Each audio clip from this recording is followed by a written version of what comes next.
I am Madison Timmons.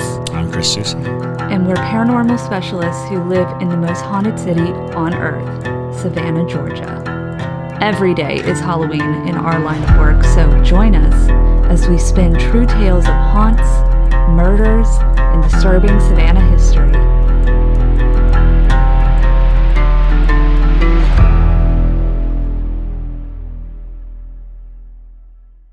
I'm Madison. I'm Chris. And welcome to the most haunted city on earth. Hello and welcome back to another episode of the most haunted city on earth. My name is Madison Timmons. I'm Chris Susie. And we have Radar, or Michelle, back with us today. Y'all loved her so much, we had to bring her back for more. But today we're actually going to do something a little bit different. We're going to be doing a live react to two stories. First one, because it is Thanksgiving. Happy Thanksgiving to y'all who are listening to this.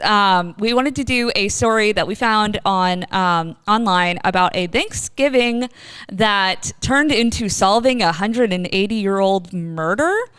So we have not read this. That's just the title of the article. So we will be giving you our live reactions to this. And then after that, we are going to be reading a story that was sent in by one of our Parajunkies, and we're going to react to that as well. So let's go ahead and dive right on in. So this came from the New York Post. It was written by Chris Bradford from The Sun. And the article is entitled, How My Grandpa's Thanksgiving Ghost Story He Tells Each Year Led Us to Uncovering a 189-Year-Old Murder Mystery. That is quite an intro. So it's quite a Thanksgiving, puts a whole new spin on like the family drama at Thanksgiving. Right. Yeah. Well, so my thought is like, that's a cool grandpa who's like, all telling right, ghost stories every Thanksgiving. Yes. Gather around the turkey, y'all. And let's talk about the ghosts. But Grandpa's haunting Thanksgiving story appeared to help two brothers uncover a near 200-year-old murder mystery. Bill and Frank Watson were told a chilling tale about 57 Irish immigrants who died at a railroad site in Pennsylvania during the cholera epidemic in 1832. The area is known as Duff's Cut, as the rail workers' boss was named Philip Duffy. It is a stretch of tracks located around 30 miles from Philadelphia. The brothers were told the chilling tale by their grandpa, a railroad worker, every Thanksgiving. They believe the rail workers died violently and not from cholera. Frank told CNN in 2010, this is a murder mystery from 178 years ago. They really are jumping around a lot with this. They're like, it's 200 years. It's 189 years. But yes, from 178 years ago, and it's finally coming to the light of day. According to local legend, a man walking home from a tavern claimed to see mysterious green figures dancing in the mist in September. Oops, sorry, my phone jumped. In September 1909. That sounds like a game of D&D. Like, they're like, and now the mist turned into green figures. What are you going to do? Roll for intelligence. But well, he was obviously coming home from a tavern, so yeah, exactly. Spirits were involved. Absolutely. It's just not the same type of spirits, for sure. But the documents quote the unnamed man as saying, I saw with my own eyes the ghosts of the Irish men who died with cholera a month ago. Dancing around the big trench where they were buried. It's true, mister. It was awful. Frank inherited the railroad papers from his grandpa and said one of the documents said X marks the spot. That's very cliche. But they suspected that the files contained clues to the location of a mass grave. Bill and Frank delved deeper into the case. They started digging in 2002 and years later found forks and tobacco pipe shards. The brothers didn't believe struggling laborers would discard valuable items. Researching in March 2009, they found a bone, raising suspicions that cholera may not have killed the rail workers. Teams also uncovered a skull that had been pierced by a bullet and cleaved by a hatchet, Reuters reported. Bill, a historian, said, we have no idea what percentage of these guys were murdered, but if we have 57, it's the worst mass murder in Pennsylvania history. He said the average age of workers was around 22 years old. Forensic anthropologist Janet Monge said the case provided vital clues about the lives of Irish immigrants. She said it was a cruel and rugged existence that categorizes the immigrant experience and speaks very broadly of xenophobia that existed at the time. Monge discovered bones from at least 7 skeletons, including 4 skulls. She said one skull has a little divot on what would have been the side bone of the skull. That little divot is something that didn't happen when they excavated it out of the ground. The anthropologist speculated that one of the laborers may have been clunked on their head before they died. Researchers believe more bodies are underneath the surface. Bill Watson says the coffins have been shut with more than 100 nails per coffin, according to Hidden City. The remains of 5 men and 1 woman from those who died at Duffy's Cut were laid to rest at a cemetery or in a ceremony in Pennsylvania in 2012. The body of teenager John Ruddy, who was the county Donegal, was repatriated to Ireland to Ireland, and a burial took place in County Tyrone. For Catherine Burns in October 2015. Forensics believe that injuries to her skull indicated that she had been murdered in the BBC report. Duffy's Cut later became part of the Pennsylvania Railroad's main line. And that is what we've got. Crazy. First off, I want to know where this is at so we could go investigate this Right? place. I'm sure we could probably, if we did a Outside little of bit. Philadelphia. Yeah. It's but the exact location, I'm sure somewhere on Reddit somebody's got some information on Especially that. if they've been digging and Exactly. there's got to be a direct place. My second question is, and I know I'm going to sound stupid not knowing what cholera is exactly, but is it something deadly like, Oh yes. you Very know much you're so. going to die, or there's a chance you're going to live? No, it's especially in very the hard. 1800s, Yeah. I would say that Well, they cholera said- was a death sentence for the most part. It happened in 1909, right? Mm-hmm. No, the witness was Oh 1909. yes, that's And who what saw he the said ghost. was- Yeah. And Oh, it was that's very who saw the misleading. ghost. Yes. Yeah, okay. It was very misleading because I thought that too, because he said, I saw those people who died a month ago, making me think that the people died a month ago. Mm-hmm. But no, it was a month since he saw it. Gotcha. Yeah. I had to put it together because we were told that it was in 1800s. Something. Yeah. Yeah. You know, at 173 years, that puts it in the mid 1800s. Mm-hmm. But yes, the ghost story that they were citing was from 1909. So they saw the ghost in 1909. Yeah. So Yeah. I wonder what year. It didn't say what year it actually It probably did. Let's see. So was. 178 years from 1909. No, because No. no, it was It was 100 from and 2012, So I let's think. go back. Yeah. So let's go back 178 years. What would that have been? yeah. So it was 170 something years from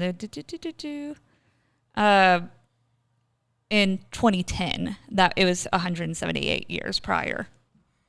So they're like, do the math. 1832. Okay, so there you go. Okay, but- that's helpful. Thank you. Sorry. yeah, no, it's okay. I'm a very visual person, so Sure. I needed to see that. Sorry. Yeah, no, it's okay. The so cholera basically it was like a disease you got through the water a lot of times, and so it was if you got it, you usually didn't recover from it. It killed a lot. It killed a lot of people on the Oregon Trail. It killed a lot of people in various like kind of areas like that. So it would have been very odd that 57 people died of that disease in one place. Is it contagious? I think you have to. I don't think it's airborne at all. So No, but yeah, not knowing cause at the time probably did suggest that they could have created like, a quarantine area. So it's possible that they quarantined these people for fear of Sure. contagion or for fear of spread. That might explain, the sheer number and placement of them Because being all together. That's the first feelings that came into my head was that somebody was scared and went in there and killed them all. That's very possible too. In a Because even if you quarantine area. quarantine Oh, them and then yeah. somebody went in and just took them out, that's very possible. But it's also possible, being Irish immigrants, and especially in that period, Irish immigrants were not treated well often, and often were given areas to live in that weren't necessarily ideal. It could be a marauding group of people just against the Irish immigrants running in to murder, an encampment. Or they didn't want to pay them. That is true as well. Yeah, you never really know, especially because they don't even know what the true cause of it was. But I do find it odd that they found people with like bludgeoned heads and bullet holes. Things like that. See, and that's why I was saying that was my first thought as you were reading it, is that somebody was scared and went in and just whacked them all. That's the feeling that I got. Yeah, the energy that I got. Yeah, I mean, I feel like you'd have to like go there in person and kind of feel out the vibe, because usually there's a different energy. And what I've been able to tell is that there's a different energy from sick people dying in a place versus people who were murdered. Oh, absolutely. Sure. So it's definitely an interesting story. And it does sound mob mentality when you come to the idea of a large number of people. You need a larger number of people to kill them. Exactly. Yeah, but they were all killed in different ways. Some were shot in the head, some were bludgeoned to death. Mm-hmm. Yeah.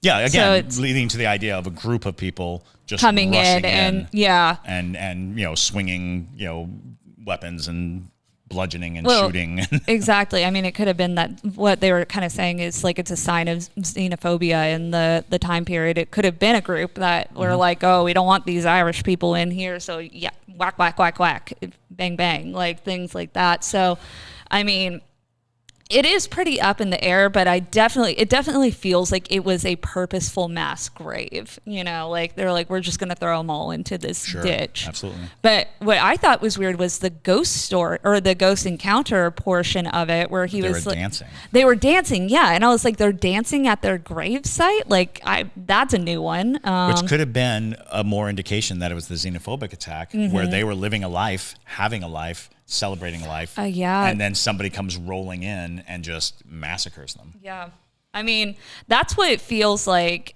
to me. Like, if they're dancing at where they're buried, because that's not, if you're murdered, you're not going to dance at your gravesite, no matter how joyful of a person you were. So. Well, what better way to get attention than doing an Irish jig, right? Right. Well, and that's another thing, was because of the way the narrative unfolds.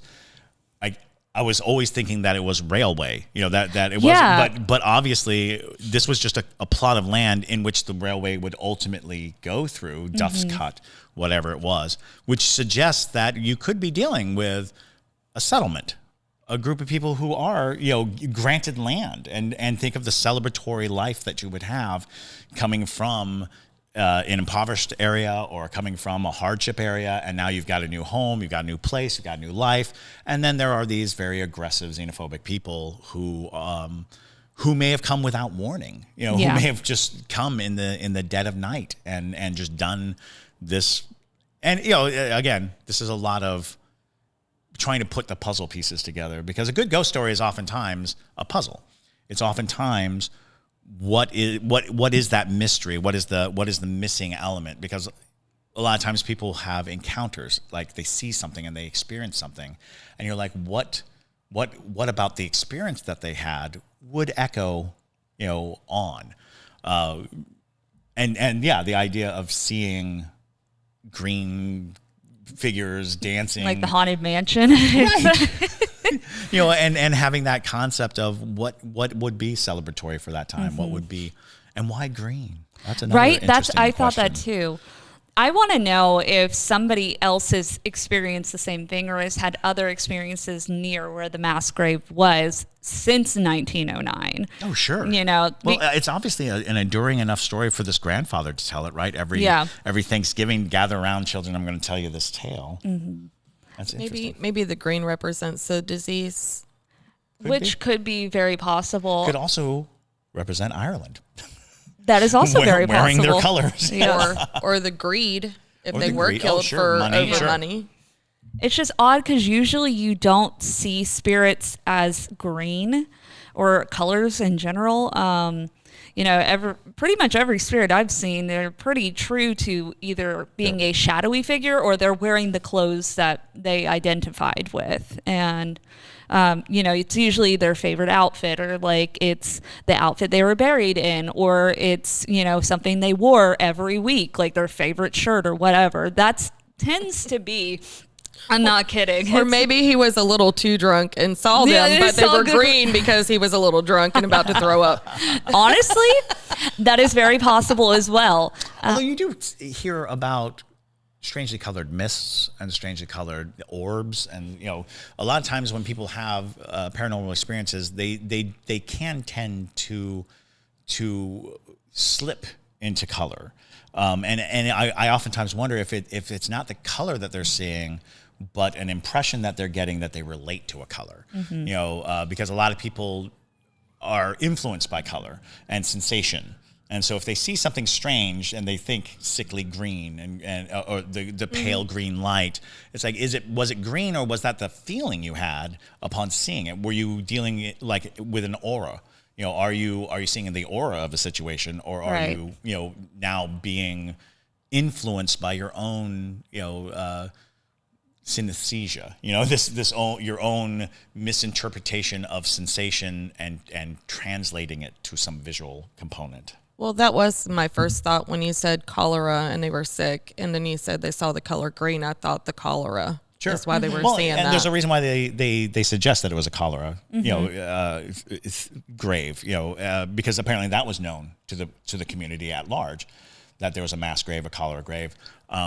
And intriguingly, that they would also note that the coffins had like 100 nails in it. Yeah, they were like, stay in there. Right. It's like, was that because they were diseased bodies, or was it because there was evidence of wrongdoing and they didn't want someone to pry open these boxes and see bullet holes and bludgeoning marks and things like that? Oh, yeah. Well, I mean, it definitely does ring some suspicion alarms, because if you think about it, in the type of people that they were, they probably weren't really caring that much about how nice your grave was, or or making sure that your coffin's going to stay shut, or things like that. They're kind of just like, put them in the box and just throw them in the hole, Especially with sick. When the sick were dead, it was not a highly scientific time.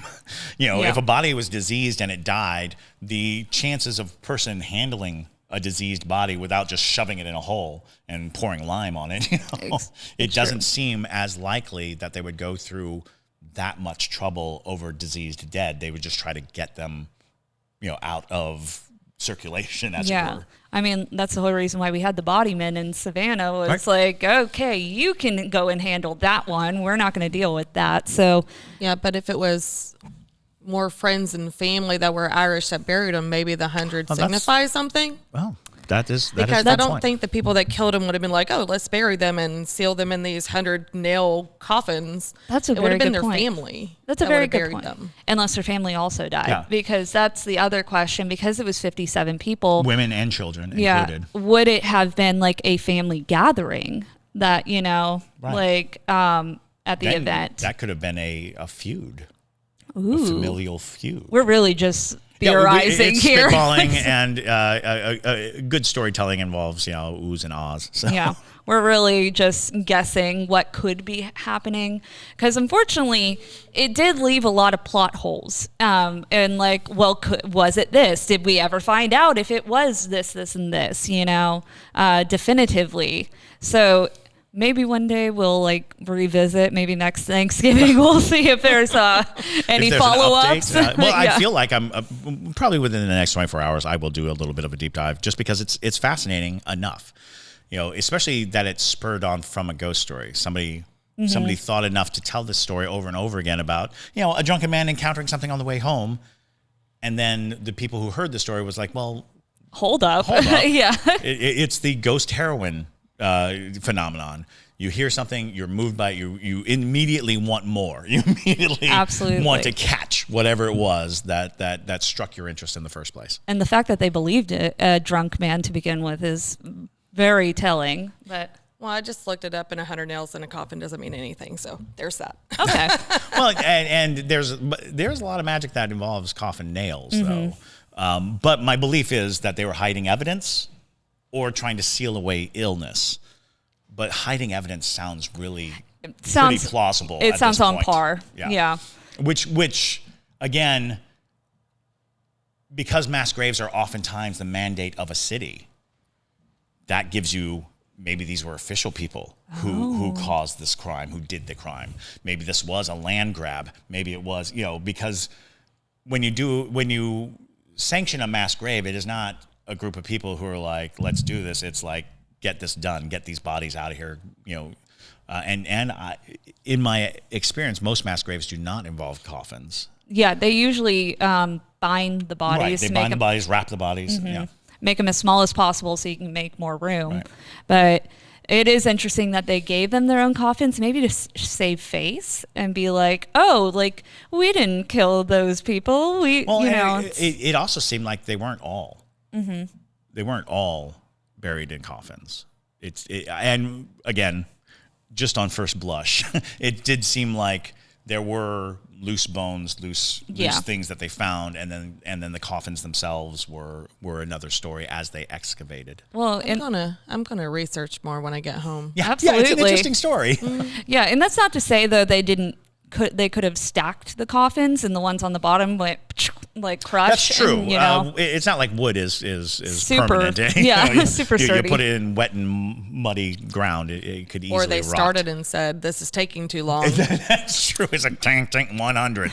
Are you sure we want to do this with everyone? And it's like maybe the bodies in the coffins with 100 nails are the most condemning. The ones that seem to be the most. The most likely to come back and be like, hey. Yes. Or it was like, oh, the boss is gone. Right. Yeah.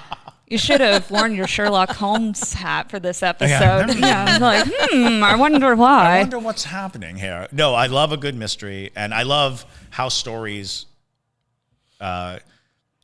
start from simple threads of this happened, but why? This occurred, but what was the cause and that these people would investigate to this level is remarkable, because apparently it's just two guys whose grandfather would sit around on Thanksgiving.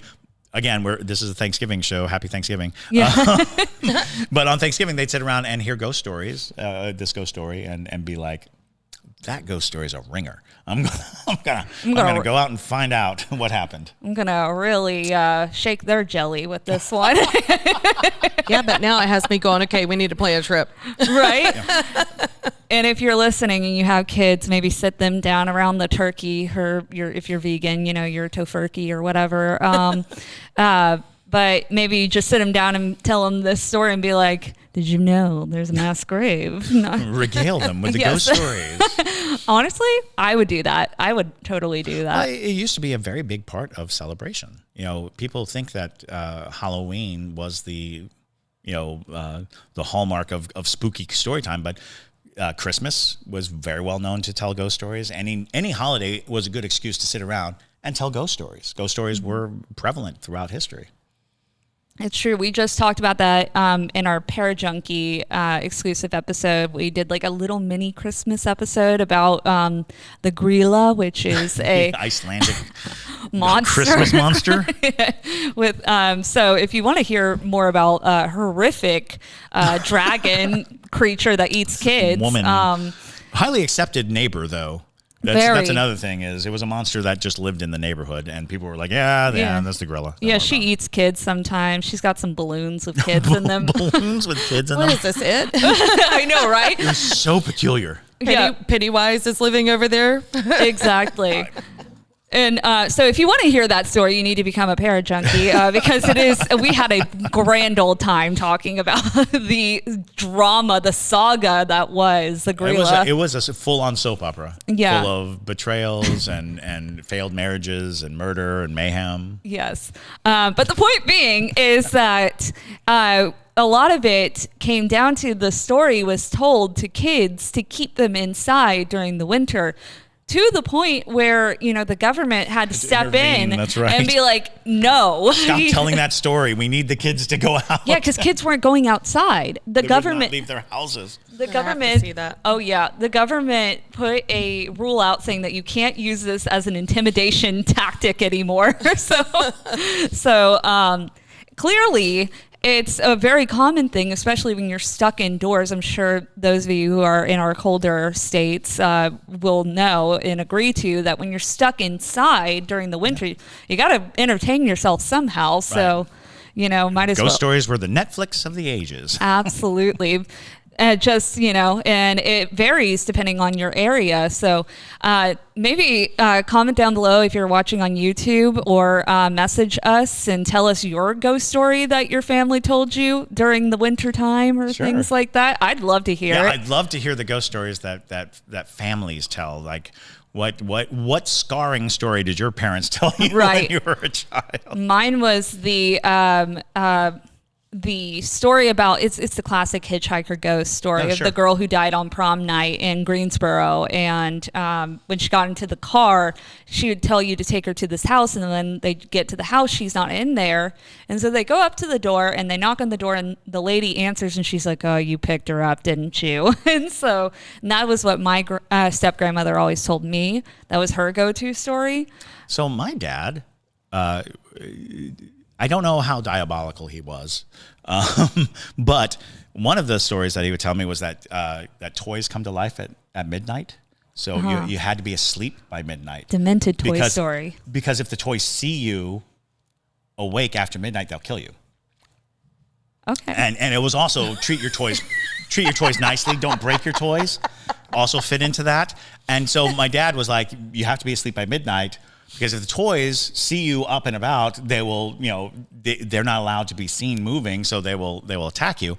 I don't know what time it is. I was a little kid, so I wasn't able to tell time. So it's just the dark, and I'm like, oh no, oh no, oh no. One night, I'm guessing I was 8 years old, and my dad had been feeding me this for a long time. My dad turned on a fire engine, and it was just going in circles in my room, and I freaked out because I was sure that the toys knew I was awake and this fire engine was going off. Also, my dad told me that the monsters under the bed wouldn't get me. It was the monsters outside the window that I should worry about. And so every night I just stare at the window, and over time I convinced myself that I could see things moving outside the window. Because, you're a little kid, you're scared of the monster outside your window because your dad told you it exists. And sure enough, I'm like looking out the window and I'm thinking I'm seeing little lumps and stuff. And we were like on the 4th floor of a building. So seeing anything outside your window, very bizarre. Radar, did you have any stories that your family would torment you with? Torment you? No. Torture really? you with? No. That's so disappointing. My family's kind of tame other than me. I'm the non-tame one. That's fair. My dad was not tame. I was telling Chris this before we started the episode. I was like, because we were like, there's really not that many like ghost stories associated with Thanksgiving. It's kind of, like the holiday that's forgotten usually. But I told him, I was like, yeah, unless there's headless turkeys running around. And he was like, oh yeah, headless turkeys. I was like, wait, you don't understand that. So basically it's a running joke in my family because my dad was a stay-at-home dad, so he would take my sister and I to school every day. And when it was particularly foggy on mornings, depending on the time of year, there was a rotating list of headless creatures that could get you. So, you've got the, obviously it really starts with the Headless Horseman in Halloween time. And then it gets progressively more odd because then you go to Thanksgiving where it's the headless turkey. So my dad would be like, yeah, if you listen closely, you can hear it gobbling in the distance, looking for its head. And so I'd be sitting in the chair or in the seat next to him in the car, and he would just go, gobble, gobble. And I'm like, he's like, oh, do you hear that? And I'm like, what? And he'll be like, gobble, gobble, gobble. And then slowly it would get progressively louder, and to the point where it's like the turkey attack where, it's obviously tickling and like laughing and things like that. But yeah, it would become headless turkey, headless reindeer. We had the headless leprechaun. That was always a classic for St. Patrick's Day. Headless Cupid. all of the above. So, that's when I think of Thanksgiving monsters, I think of headless turkey. And please feel free to use that for your children. It was quite a bonding experience, be like. And the story of the headless turkey Thanksgiving brought up Juliet Gordon-Low, yes, the founder of the Girl Scouts. One of my favorite stories of Juliet Gordon-Low was she was an advocate for animals. She was very upset with the violent nature in which we kill turkeys, and convinced her family that they should chloroform the turkey instead of chop its head off, because it was a more peaceful way to Delightful. go. So she convinces the family that this is because she doesn't want the animal to suffer. So they chloroform the turkey and they pluck it to get ready for cook, and they put it in the refrigerator. The next morning, the cook opens the refrigerator and this naked turkey jumps out of the refrigerator and just runs around the house, and of course from that Thanksgiving forward, they would decapitate the turkey in proper fashion. But could you imagine how horrifying a bald turkey? That is so. I'm sure that turkey was so frightened. Like that's like the worst drug trip gone bad. I'm sure it woke up thinking, "What the heck did they do to me?" Literally, no. It's like, oh my god, what happened to me last night? I was naked probed by aliens. Right. Exactly. Oh no! And I'm cold, and Where are my feathers? I'm in a refrigerator. Or what would an icebox. Yeah, it was exactly. An icebox, I was going to say they wouldn't have had a refrigerator, no. but and imagine trying to catch that turkey too. That would have. And that's the way the story goes is that it was an event chasing the turkey around the kitchen. I would have loved to be there. I would love to be a fly on that turkey's wall. Was that the very first episode of Naked and Afraid? Right. But yes, so those are our takes on Thanksgiving monsters and stories. Definitely not scary unless you imagine a plucked turkey running around. That's pretty frightening. That would be frightening in experience, but in storytelling, it's pretty funny. I think that's hilarious because there's a whole bunch of funny stories about Juliet Gordon-Low and her family, so that just adds to her. Yeah. She was just a great. That whole family was just a family of characters. Yes. Yeah, and we can get into that in a whole different episode. We'll do a Juliet Gordon-Low episode, I'm sure. My favorite story of her is Sherman and looking for his you look for the horns. Yes. Yeah, old devil Sherman. I love it. That's so funny. We just talked about that in a episode few episodes ago, pretty recently. Somebody was asking for Juliet Gordon-Low ghost stories, and that's one of my favorite Juliet Gordon-Low stories is the Sherman showing up at her house. I love it. Well, now ghost stories, her parents. Yes, him Lily coming and back for Nellie, yeah. We told that story too. too. That's mine as well. It's just romantic. It is. I love Willie and Nellie. They're so cute. But I don't consider it a ghost story though. It's ghostly love. Right. It Yeah, is. exactly. So. It is. Well, speaking of ghostly stories, let's go ahead and move on to Angela Linneman's story that she sent us. She is a Parajunkie, so she messaged us this story. We have not read it, so we are going to live react to it again. But yes. So let's go on and read this. All right. I'll just read you this original thread. So it says, "Thank you, love the show. And after spending my childhood in a haunted house in Murfreesboro, which is outside of Nashville, Tennessee, it's nice to hear a show that explores the deep hauntedness of the South." And so we asked her, "You lived in a haunted house?" Of course, we had to inquire about that. We'd love to hear some stories. And so she said, "I did. It was a house my parents built in the mid-'80s in a really beautiful new neighborhood that was constructed on the site of one of the bloodiest battles in the Civil War, the Battle of Stones River. At the official Stones River National Battlefield, people have reported seeing soldiers, but our house just across the river from the battlefield was some sort of hub. My parents' bedroom would fill up every night with what my mom called the Grand Central at rush hour of ghosts." I can just picture that in my head. Grand Central Station, if you've ever been there, it is very anxiety inducing. So as ghosts, I can picture that. But swirling, wispy, white, translucent figures filling the room, moving around quickly.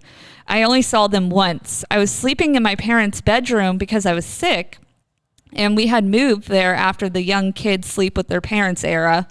So it was the only time I'd done it. I woke up in the middle of the night and saw them all around the room, and a rational kid that I believed I was having a fever dream or hallucination. I didn't know that those are uncommon with a 99-degree fever. My parents let me believe that was the explanation. Oddly, while I saw the figures and my mother would see them every night, my dad and brother didn't see the apparitions in that bedroom. My brother did see a ghost in his own room one night and ran into my parents' room to wake them up, telling them that there's a man at the foot of his bed. He doesn't remember it, but my parents certainly do. I always slept with my door open and the hall light on and never, ever looked out the window at night. I think that the spirits knew how scared I was of seeing them, so it didn't appear to me other than the one time that I wandered into the Ghost Grand Central. I theorized that our house was on the site of a field hospital or another hub of activity that would also have been the site of many deaths. I still never ever felt that creeping, skin-crawling feeling in that house. That feeling that accompanies so many haunted places. It's still the most beautiful place I've ever lived, and that time was the happiest of my life. Later on, when I lived in LA as an adult, now that was a haunted city. All of the stereotypes are true. The tragedy of failed dreams, the falling into drugs and despair. I felt that feeling countless times there. Like the terrible angst is one part of a stairwell in a building in old Hollywood where I confirmed someone had been stabbed to death. Or the hallways of my last building, a faded Art Deco palace, hallways which everyone ran/walked through to be out of them quickly. Or the basement of the same place where I would do my laundry while blasting my headphones and not looking around too much, where they had a speakeasy during Prohibition. And then there were the things I did experience with the usual senses, which ironically were not very scary at all, very banal. Just a shadow figure passing through a doorway in my apartment, never felt or seen again, or the knocking on the bedroom door of my friend's apartment from his interior hallway when nobody else was there. He also saw a shadow figure lying on the bed next to him, an elderly lady sitting at his desk. That whole building made everyone who went there feel incredibly creepy and bad. LA is a weird place and needs its own ghost show.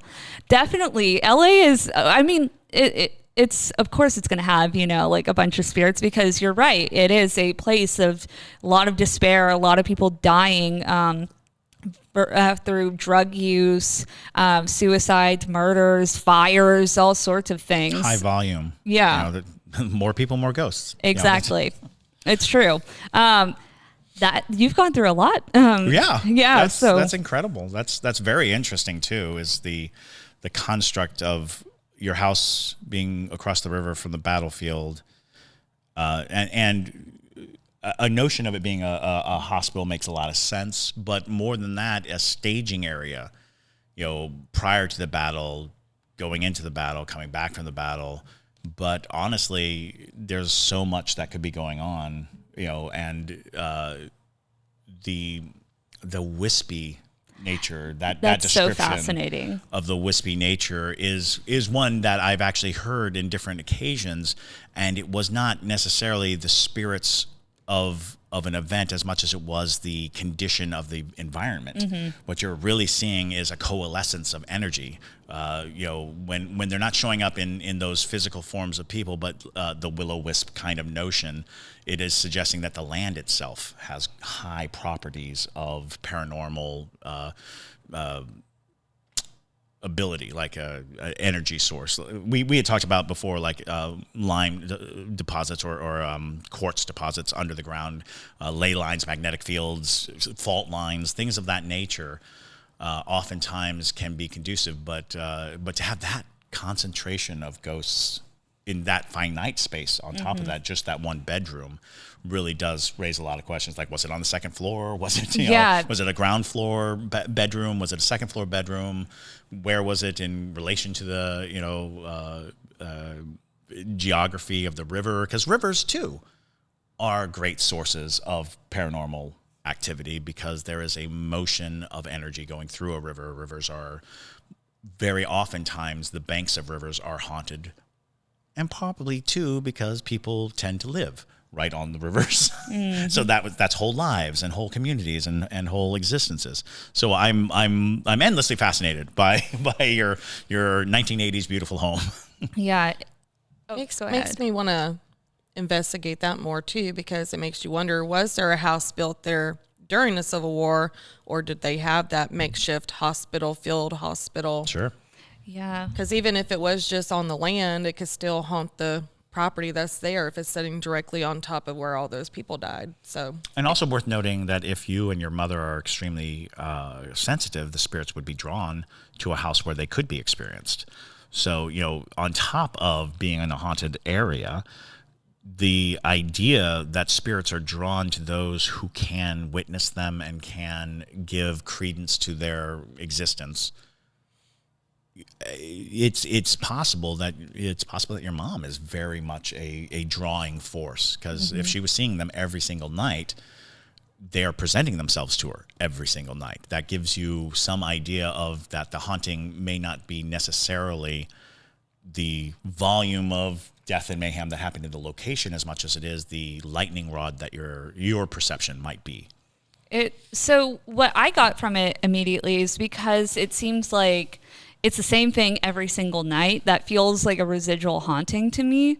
Nothing intelligent. And I mean, there might be some intelligent hauntings, including the man who stood at your brother's bed or whatever, Oh, yeah. The shadow figure at the end of the bed is a different type of entity. Yeah. I don't think that's even associated with what was going on in the bedroom. But, it's really common for abilities to be passed down generationally, especially with women. Through the females. Absolutely. It's that way in my family for sure. My mom will swear she doesn't have any kind of abilities, but she literally would tell me when I was a kid, she's like, every time I have a dream of death, 3 people die. I was like, well, that sounds like you have some type of ability. It sounds like an ability. Claircognizance. Exactly. Yeah. That's what that would be. Yeah, which is funny because Radar and my mom both share the same birthday, and they also both share that ability to see dreams that kind of come true at times. So I thought that was interesting that they have that kind of connection. I do have that happen all the time too, where I will know who's going to be dying next. Yeah. I get those feelings like she does. So that is weird. It must be a Virgo thing. Those September 9th Virgos really, they have that ability, but it's true. It's, it's very common on the, with women to all have a certain sense, or for some reason, this ability to sometimes just peer into a moment. And that's what it sounds like your mom is experiencing, is like almost seeing I hate to reference the Haunted Mansion again, but I'm a nerd. But when you're on the Haunted Mansion ride and you go over the dining or the ballroom, where they had the projections of all the people dancing, all the ghosts dancing. That's what I pictured when you were talking about it. And that sounds kind of like, when you're just seeing that moment happening, it's kind of like watching a movie or sorts. It's funny because I had a movie pop into my head, which was Poltergeist. Oh. The scene where all the grave, they showed up as balls of light. Oh yeah. And so they saw them as balls of light, but when they went back to look, they saw that the balls of light were at the center of figures, like actual human shapes, which does kind of, because the very notion of saying Grand Central Station elicits this idea of movement, of crowded, of things coming and going, which could indicate portal, could indicate that you are actually at a nexus point where spirits are traversing back and forth, spirit realm to our realm, and the ability to see that, the fact that it's happening right there suggests that maybe it is literally like Grand Central Station. Spirits uploading and downloading from whatever plane that they are traveling from back and forth. There is a notion that you can find these places in nature, that there's these places where the veil is very thin and where the idea that a spirit could conceivably cross into our path, making them more accessible to us than anywhere else. Because a lot of people also believe that those nexus points, those portals, are energy sources, and the further away from the portal they get, the less energy they have to draw from, and they have to resort to haunting. Then they have to resort to actually trying to get attention and trying to get energy. But there are some places that are just naturally, a good recharge station for spirits. That's a really interesting point. Well, the first thing I thought of when you were reading this story, as soon as you said battleground, I'm thinking Gettysburg. All these battlegrounds I've been to, they're very, very high energy as far as like the feelings that I get when I go there. And maybe they're reliving the battle every single night, and that's why she's seeing them every single night, because they're coming in, bringing in the wounded, and maybe that's what she's seeing. Maybe they're just reliving it every single night. I mean, I feel like you're on the right track with that, especially because, like when you think about a hospital in general, like an ER or like... It's chaotic. It's super chaotic, and so why it would be the same thing, even in the Civil War. Every time you watch like a film with like a period piece, depiction of a field like hospital... Yeah, right. It's that exact chaos, way. Yeah. It's chaos. It's just people like running with rags and like trying to like saw people's legs off. I'm like, that's just a lot going on. Well, and just the battle themselves are very hectic, and there's just everybody's running everywhere, and there's bombs going off, and you see horses running, and it just is. It's all very chaotic. And then add that in, people are getting hurt, and they're trying to amputate things, and they don't have the medicine that we have, And she said it was one of the bloodiest battles in Tennessee history. Right. Yep. So, I mean, if the entire Civil War. Oh, the entire Civil War. Yeah. Okay. It was up there. Stony Creek. Yes, Stony Creek. I'll have to research that one. But we all hear of Gettysburg. I have not heard of that one, so I'm going to have to research that one. But Gettysburg was such a focal battle too, because a lot of battles did not sway or change the tide of the war. We tend to pay attention to the ones that were strategic and key. And having visited Gettysburg, there's a strange amount of tranquility for being a battlefield. On top of that, like the sensations, and I had a friend who was working with infrared cameras, and he was taking pictures, and the picture that he thinks had the most ghostly activity, what it looked like was people picnicking. Oh. And it was like, that is so bizarre. Why do you think that? Why is this happening at the site? We're looking for soldiers, and they're like out in the woods. You can see like soldiers marching, and and he's like, it looks like a woman in a dress sitting with either a child or another woman sitting right there. And as we tried to research it, it turned out that there were picnics around the battlefield.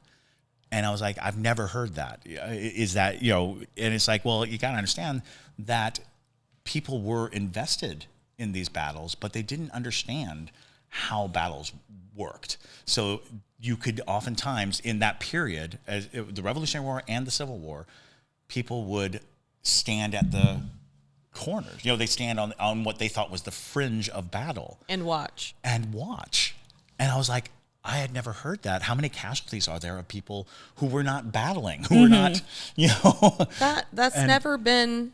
Nobody talks about that. Exactly. Nobody Yeah. ever says, oh, by the way, did you know that when people were in battle, and apparently it was a practice even into World War I. But see, that would make sense, because if you think about like back in the Victorian era, like when they would bury their family, Sundays they'd go to church and they'd go out there with their picnic tables and sit with their dad and talk to them. Right. And play cards and read and just sit out there all day. So that would make sense that they'd be like, oh, let's go watch the battle. Exactly. Well, yeah, you see soldiers marching towards an area, and and in my mind, I'm like, I guess if I were living that time, I would absolutely be like, oh, they're going to fight. Oh, they're headed to the battle, and to show up and be like, I wonder what it's going to be like. But again, you never hear that. But apparently, like in the during the Franco Wars, it's a huge problem where civilians just kind of showed up and sat out on the field because it was happening, in their backyard. It's like, who's not going to be looking out? Because I'm like, battle, get in a bunker, hide. But these were in people's backyards. These were people's farmlands. I feel like I was a picnicker. I would have been a picnicker. I'd been like, what's going on? What's going on? Yeah. Well, I guess the moral of this episode is Chris would have died in a war from watching. Easily. So not from fighting, but from watching. I'd be eating a peanut butter and jelly sandwich. I'd been right there with you. Yeah. We've just been sitting on a little, gingham blanket. Absolutely. Well, Radar, thank you so much for coming back onto the show. I'm sure we'll have you again because we have so many things we can talk to you about and things like that. And if you guys have any specific questions that you would like to ask Radar at some point, you are more than welcome to send those over. Also, feel free to use... We're about to do a Parajunkie. Okay, well, we are going to do a short Parajunkie exclusive, actually, on astral projection, which Radar does very often. So we're going to do like a little bit of a deep dive into that, and that will be only on Patreon, so you do have to become a Parajunkie for that. So if you do want to do that, you can find us under the Savannah Underground on Patreon. And if you don't already follow us on social media, what are you doing? I tell you guys this every episode, but you can find us on TikTok under Haunted City Podcasts, and then on Instagram under The Most Haunted City on Earth. You can get our merch on hauntedcitypodcast.com. But with that, y'all, my name is Madison Timmons. I'm Chris Susi. And stay spooky, y'all.